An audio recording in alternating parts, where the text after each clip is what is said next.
Hello students, welcome back to Rupal maths classes. Student, हम chapter number 5 arithmetic progressions कर रहे हैं। हमने 5.2 एक्सरसाइज का पार्ट 1 पिछली वीडियो में कवर कर लिया था, जिसमें हमने 1 टू लेकर 10 तक क्वेश्चन कवर किए थे। आज हम इसका पार्ट 2 करेंगे, जिसमें 11 टू 20 क्वेश्चन करेंगे। सो स्टूडेंट, बिना डिले के चलो शुरू करते हैं।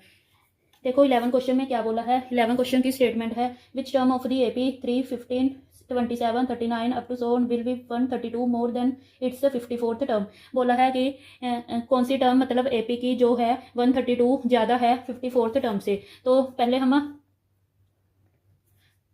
हमें एपी क्या गिवन है वो लिख लेंगे, 3, 15, 27, 39 अप टू सो ऑन, है ना। तो ए इसमें क्या है, 3 है ना। इन्होंने क्या बोला है कि कौन सी टर्म मतलब एन फाइंड करनी है, will be 32 more than its 54th term. 54th term से क्या 132 ज़्यादा है। कितनी ज़्यादा है, 132। तो देखो पहले इसमें डी क्या डी आ गई, 15 माइनस 3 इज इक्वल टू 12, है ना। तो ए एन का फॉर्मूला क्या होता है, a plus n minus 1 into d, है ना। तो ए 54 कितनी है, ए 54 ए की वैल्यू पुट कर देंगे, एन हमें 54 गिवन है, हमने यही फाइंड करनी है ना। और डी क्या है, डी की वैल्यू है 12। 3 प्लस 12 इंटू 53, ये बन गया 3 प्लस 636, ये बन गया 639। सो ए 54 क्या आ गई, 639। देखो हमें क्या गिवन है, ए एन है 639 प्लस कितनी ज़्यादा है 132, है ना। मतलब ये आ गई 771। So next a n is equal to a plus n minus 1 into d होता है। ए एन की वैल्यू हमारी ये आ गई, इक्वल 3 प्लस एन हमें फाइंड करनी है ना, एज इट इज लिख देंगे। और डी कितनी है 12। सो 771, ये इधर आ गया -3 is equal to 12 into n minus 1, ये कितना बना 7 68 डिवाइड, ये 12 इधर आकर डिवाइड हो गया, is equal to n minus 1। ये कैंसिल आउट करेंगे, कितने पे जाएगा 65 is equal to n minus 1। So ये -1 इधर आ गया, तो n की वैल्यू कितनी आ गई 65 प्लस 1, n आ गई हमारी 66। सो स्टूडेंट हमारी n कितनी आ गई 66। So therefore 65th term of AP will be 132 more than its 54th term. समझ में आया। सो स्टूडेंट नेक्स्ट अब हम क्वेश्चन नंबर 12 करेंगे।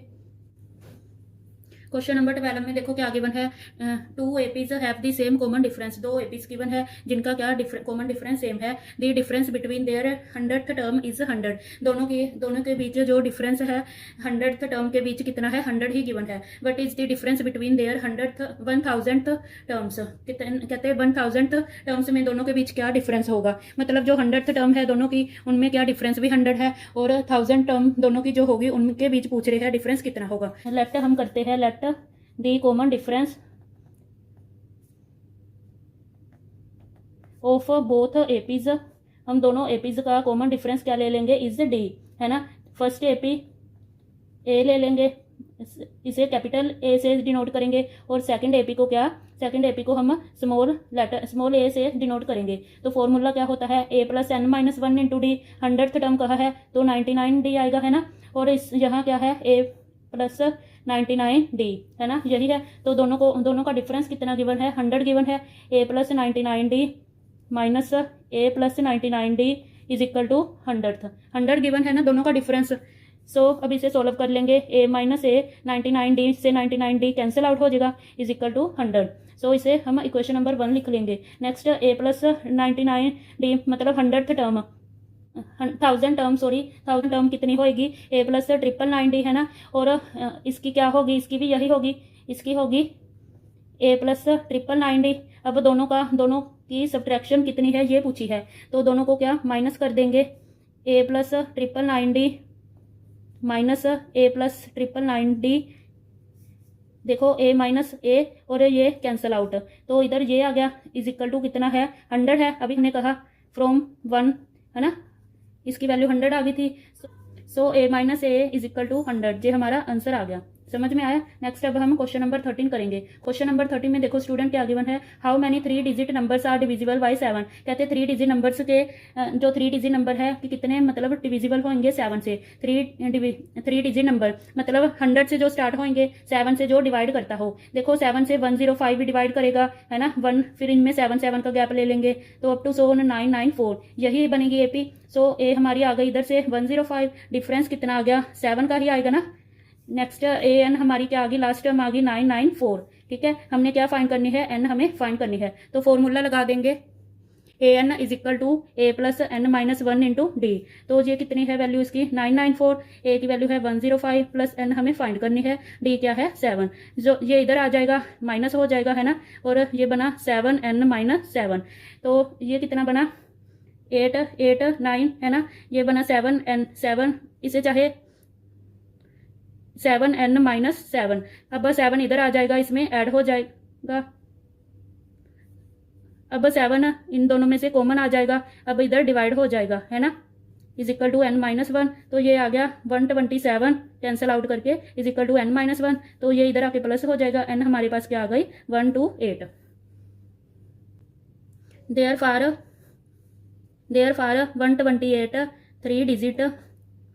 थ्री डिजिट नंबर ही आया है। 3 digit numbers are divisible by 7। जो 128 है यही आया है जो डिविजिबल है 7 से। नेक्स्ट हम क्वेश्चन नंबर 14 करेंगे। देखो क्वेश्चन नंबर 14 में क्या गिवन है, how many multiples of 4 lie between 10 and 250। इसमें बोला है 10 और 250 के बीच 4 के मल्टीपल कितने लाई करते हैं, मतलब जो 4 से 4 के टेबल में आते हो है ना। सो क्वेश्चन नंबर 14 में एपी क्या बनेगी, देखो इन्होंने बोला है 10 और 250, 10 और 250 के बीच 4 के टेबल में 11 तो आता नहीं, 12 ही आता है। नेक्स्ट 4 4 का डिफरेंस लेंगे है ना, इधर भी 250 है, 250 में मतलब देखो 250 तो 4 से डिवाइड नहीं होता, ना ही 240 ना है, तो 248 तो डिवाइड होता है ना, तो लास्ट टर्म हमारी आ जाएगी 248। अब इधर ए क्या बनी 12 बनी है ना, और डी क्या बनी, डिफरेंस है इनमें 4 का, और ए एन हमारी क्या बनी 248। फॉर्मूला लगा देंगे a n is equal to a plus n minus 1 into D.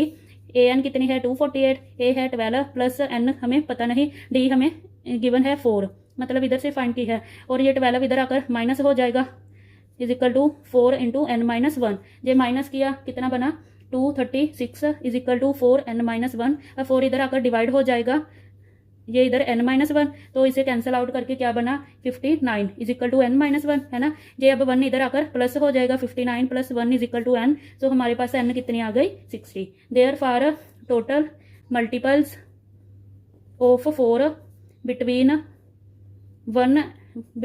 10 and 250 are 60। Okay, next अब स्टूडेंट हम क्वेश्चन नंबर 15 करेंगे।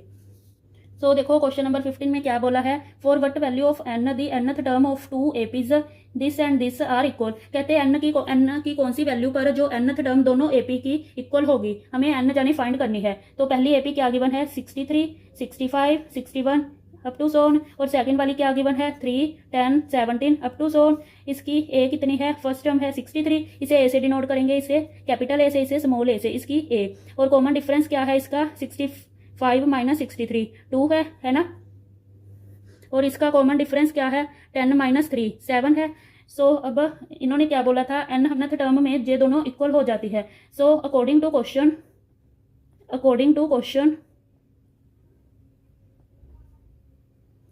क्वेश्चन ये इसका फॉर्मूला लगा देंगे a plus n minus 1 into d, मतलब क्या बन गया 63 प्लस एन क्या है हमें फाइंड करनी है माइनस 1 इंटू डी है 2। ये इक्वल किसके, इसके 3 plus n minus 1 into d है ना। नेक्स्ट 63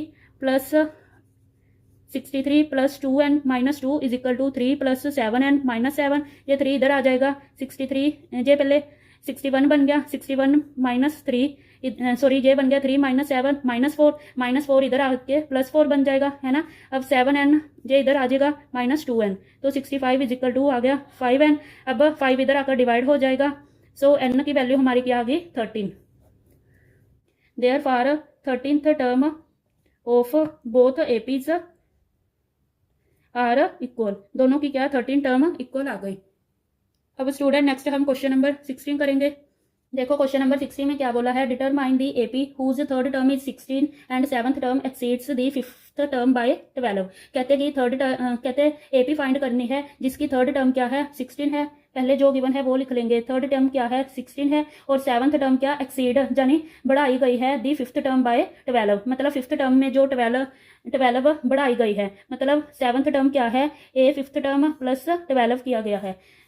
सो इन दोनों का डिफरेंस हम ऐसे भी लिख सकते हैं, इन दोनों का डिफरेंस इक्वल 12 हो गया है ना, जो इधर आ गया। सो देखो इसको क्या लिखेंगे, a प्लस 2d इक्वल 16, और इसको a प्लस 6d है ना, और इसे क्या लिखेंगे a प्लस 4d, फॉर्मूला लगा देना a plus n minus 1 into D का है ना, तो इज इक्वल टू क्या है 12। तो a माइनस a 0 हो गया, plus 6d minus 4d, 2d is equal to 12, तो 2d इक्वल 12। अब 2 इधर जाके डिवाइड होएगा 12/2, तो d हमारा आ गया 6। अब डी को इधर पुट कर देंगे, a प्लस 2 इंटू डी है 6 equal 16, a plus 12 equal 16, a equal जे 12 उधर जाके माइनस हो जाएगा, तो a हमारी आ गई 4। सो हमारी a की वैल्यू आ गई 4 और d आ गई हमारी 6। हमें अब AP फाइंड करनी थी ना, सो हमारी AP क्या आ गई, सो हमारी AP आ गई 4, कॉमन डिफरेंस था 6, तो 6 इसमें ऐड करेंगे, 4 plus 6 10 plus 6 16 up to so on. ठीक है, ये हमारा आंसर आ गया। नेक्स्ट स्टूडेंट, अब हम क्वेश्चन नंबर 17 करेंगे। देखो क्वेश्चन नंबर 17 में क्या गिवन है, क्वेश्चन नंबर 17 में हमें AP गिवन है, क्योंकि इन्होंने देखो लास्ट टर्म से बोला है। सो इसमें पहले देखो कॉमन डिफरेंस क्या है, 8 माइनस 3 5 है। अब हम इसको रेसिप्रोकल करेंगे तो कॉमन डिफरेंस माइनस में हो जाएगा है ना, तो कॉमन डिफरेंस क्या आ गया इसमें -5 है ना। सो 20th टर्म फाइंड करनी है, n क्या है 20 है, तो a20 क्या होएगा, a plus n minus 1 into d, मतलब a प्लस 19 इंटू डी, ए कितनी है 253 प्लस 19 इंटू डी कितनी है -5, 253 माइनस 95, सो ये हमारी आ गई 158। देखो स्टूडेंट, ये क्वेश्चन बहुत इंपॉर्टेंट है, अक्सर एग्जाम में पूछा जाता है कि लास्ट से हमें टर्म फाइंड करनी है। तो हम इसमें क्या करेंगे, हम इसका पहले कॉमन डिफरेंस लिख लेंगे, देन हम AP को क्या रेसिप्रोकल कर देंगे और माइनस में इसका कॉमन डिफरेंस लेकर ऐसे ही सोल्व कर लेंगे जैसे बाकी के क्वेश्चन सोल्व किए हैं। नेक्स्ट अब हम क्वेश्चन नंबर 18 करेंगे। देखो क्वेश्चन नंबर 18 में क्या गिवन है, the sum of 4th and 8th term of AP is 24 and sum of 6th and 10th term is 44। Find करना है first 3 terms of AP। Sum क्या गिवन है, 4th term plus 8th term का क्या given है 24, और सम जो 6th term plus 10th term का क्या गिवन है 44। फाइंड क्या करना है, फर्स्ट 3 टर्म्स हमें फाइंड करनी है, यानी a plus d a plus 2d find करना है ना। अब इसको क्या लिखेंगे, a प्लस 3d प्लस इसको क्या लिखेंगे, a plus 7d is equal to 24, ये बन गया 2a plus 11d is equal to 24, number 1 दे लेंगे। अब इसमें a प्लस 5d फॉर्मूला ही लगाया है, an is equal to a plus n minus 1 into d है ना, n हमारे पास क्या है 6 ही तो है, तो ये बन गया a प्लस 5d प्लस ये बन गया a plus 9d equal to 44, ये बन गया 2a plus 14d is equal to 44। So अब हम माइनस कर देंगे 2 minus 1, 2a plus 14d is equal to 44, minus करना है 2a plus 11d is equal to 24 को, तो 2a में से 2a माइनस होया कैंसिल आउट, 14 में से 11 गया 3d, 44 में से 24 माइनस किया 20 है ना, सॉरी स्टूडेंट इधर 10 आएगा है ना, 3d प्लस 7d 10 बनाना, तो इधर भी क्या 10 आएगा, 14 में से 10 माइनस हुआ 4d है ना। सो इसे कैंसिल आउट किया, जे बना d is equal to 5। Next अब हम इसकी वैल्यू फर्स्ट में पुट कर देंगे है ना। So put value of d इन 1 क्या थी, 2a plus 10d is equal to 24, यही थी ना फर्स्ट टर्म है ना, यही थी ना हमारी जो इक्वेशन नंबर 1 आई थी, यहाँ हम d की वैल्यू पुट कर देंगे। 2a प्लस 10 इंटू डी हमारी 5 थी is equal to 24, 2a plus 50 is equal to 24, 2a is equal to 24 minus 50, ये कितना बना, 24 में से 50 माइनस किए -26 है ना। सो 2a इज इक्वल टू -26, ये 2 इधर जाके डिवाइड हो जाएगा -26/2, तो ये a हमारी क्या आ गई -13। अब देखो स्टूडेंट, फर्स्ट टर्म हमारी आ गई -13, सेकंड टर्म क्या होती है, सेकंड टर्म होती है a प्लस d है ना, तो a हमारी है -13 और d हमारी है 5 है ना, 5 है ना, तो a2 हमारी क्या आ गई -13 प्लस 5 -8 आ गई है ना। नेक्स्ट थर्ड टर्म क्या होती है, a प्लस 2d, तो a हमारी आई थी अभी -13 प्लस 2 इंटू डी थी 5 -13 प्लस 10, ये आ गई -3, सो a3 हमारी आ गई -3। सो हमारी AP क्या बन गई, AP बन गई हमारी -13 -8 -3 अप टू सो ऑन। सो ये हमारा आंसर आ गया।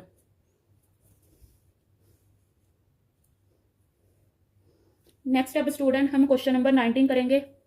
देखो क्वेश्चन नंबर 90 में क्या बोला है, Subba Rao started work in 1995 at an annual salary of 5,000 rupees and received an increment of rupees 200 each year, in which year did his income reach rupees 7,000। कहते हैं कि सुबा राव है वो क्या काम कर, उसने काम स्टार्ट किया 1995 में, तब उसकी सैलरी क्या थी 5,000 रुपीज। हर साल मतलब उसे इंक्रीमेंट लगता था 200, मतलब 200 क्या हर साल उसकी सैलरी में ऐड होते थे।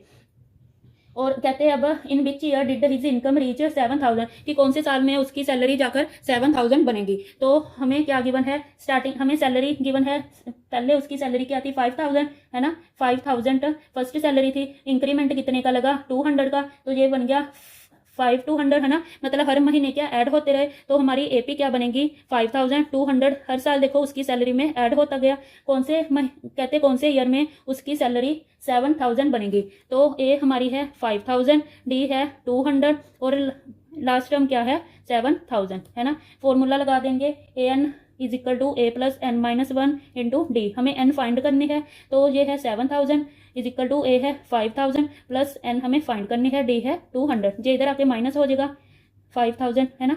नेक्स्ट 200 इंटू एन माइनस 1, ये बन गया माइनस किया 2,000 is equal to 200 by n minus 1, इधर आके ये डिवाइड हो जाएगा।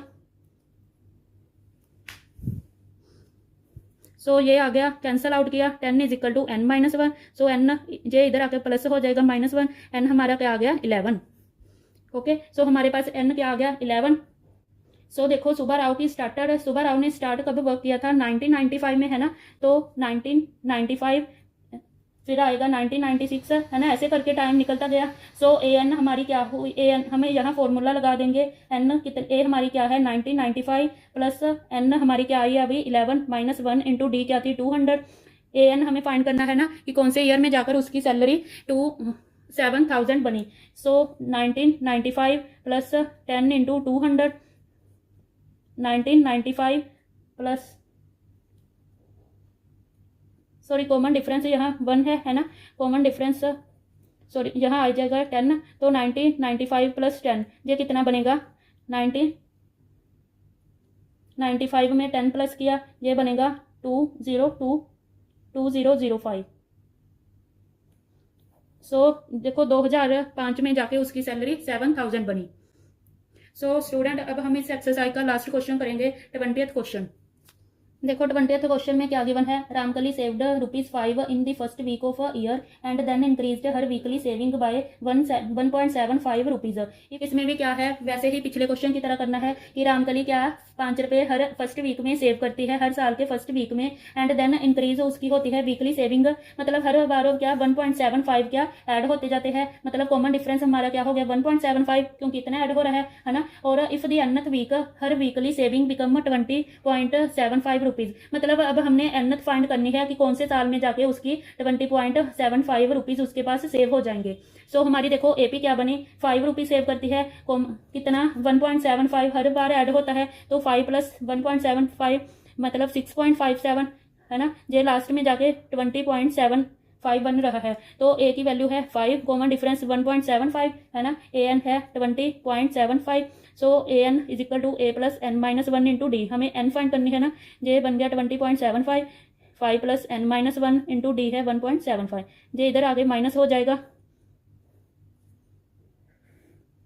Is equal to n minus 1 into 1.75, ये माइनस हुआ ये बन गया 15.75 is equal to n minus 1 into 1.75, ये इधर आके अब डिवाइड हो जाएगा है ना, is equal to n minus 1। So 1575 divide 175, point हटाया नीचे कितने 100 आ गया, इधर भी क्या 100 बना, 100 से 100 कैंसिल, ये कैंसिल आउट करेंगे, ये कितना आ जाएगा 9 is equal to n minus 1, तो ये 1 इधर आके ऐड हो जाएगा, तो हमारे पास एन आ गई 10। सो स्टूडेंट इसी के साथ हमारी एक्सरसाइज 5.2 कंप्लीट होती है। नेक्स्ट वीडियो में अब हम एक्सरसाइज 5.3 सॉल्व करेंगे। सो स्टूडेंट अगर आपको वीडियो हेल्पफुल लगती हो तो अपने क्लास फ्रेंड्स साथ जरूर शेयर कीजिए, वीडियो को लाइक कीजिए, चैनल को सब्सक्राइब कीजिए। Thank you.